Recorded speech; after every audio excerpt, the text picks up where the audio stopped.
Bonjour et bienvenue. Aujourd'hui, on plonge dans une idée absolument fascinante, tirée des travaux de Raymond Hazan. On va parler de l'équilibre, de l'harmonie essentielle entre nos deux grands modes de fonctionnement, l'intellect et l'émotion. C'est un petit voyage au cœur de soi pour mieux se comprendre. Et ça, c'est vraiment la question de départ. Qu'est-ce qui mène la danse au quotidien? Est-ce que c'est la logique, la pure rationalité, ou au contraire l'intuition, le ressenti, les émotions? La plupart du temps, on penche un peu plus d'un côté, et c'est justement là que tout commence. Alors voilà le programme. D'abord, on va définir clairement ces deux potentiels. Ensuite, on verra pourquoi le déséquilibre pose problème. On introduira une nouvelle grille de lecture avec les énergies masculines et féminines, puis on passera à une méthode très pratique avant de voir le but ultime de toute cette démarche. Allez, on attaque. Pour comprendre comment trouver l'équilibre, il faut d'abord bien cerner les deux forces en présence, ce qu'on appelle le haut potentiel intellectuel et le haut potentiel émotionnel.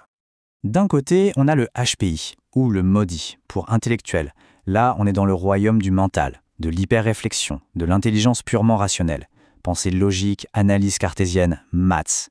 C'est une force, c'est certain, mais c'est très, très cérébral. Et de l'autre côté, en miroir, on a le HPE ou le mode E, pour émotionnel. Ici, c'est une toute autre intelligence qui prend le dessus, l'intelligence intuitive. C'est le monde du feeling, du ressenti, des fulgurances, et c'est de là que jaillit la créativité. Si on les met face à face, c'est très clair. Le mode I, mental, rationnel, analytique. Le mode E, émotionnel, intuitif, créatif. Deux formes d'intelligence qui sont juste incroyables, mais qui s'expriment de manière radicalement différente. Mais alors, où est le problème? Eh bien, le souci, ce n'est pas d'être I ou E, c'est d'être trop I ou trop E.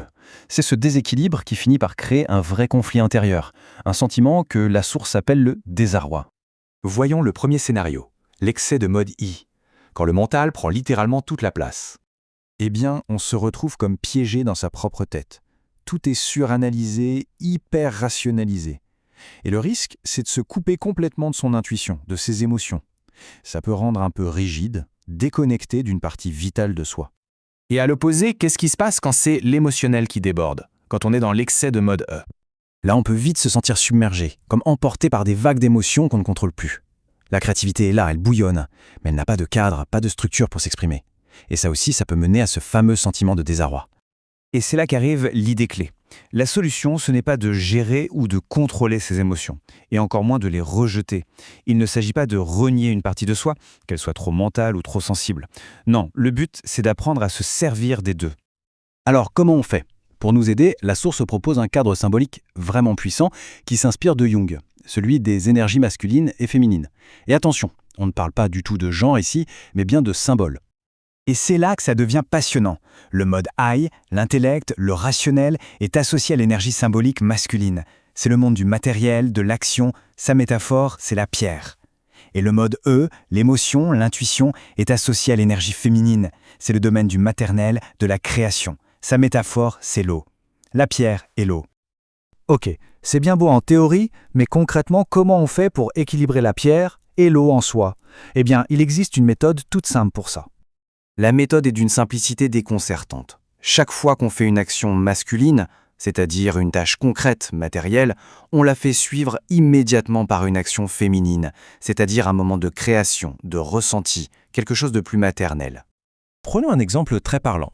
Imaginez une activité très masculine, très physique, une pure action, courir 20 km. Eh bien, juste après cet effort intense, au lieu de continuer dans la même énergie, on bascule, on s'assoit, on prend un carnet et on se met à dessiner le ciel. On passe de l'action pure à la création pure, du matériel au maternel. Et ça marche pour tout. On vient de passer 1 heure à payer ses factures, une tâche très matérielle.